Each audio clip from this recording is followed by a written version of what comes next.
मातर्नमामि कमले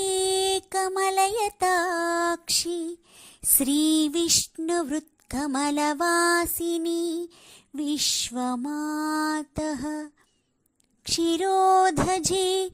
कमलकोमलगर्भगौरी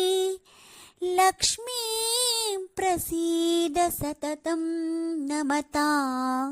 शरण्ये विष्णुपत्नीं प्रसन्नाक्षीं नारायणसमश्रितां दारिद्र्यध्वंसिनीं देवीं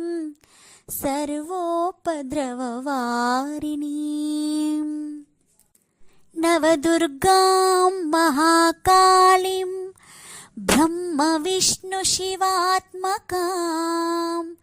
त्रिकालज्ञानसम्पन्ना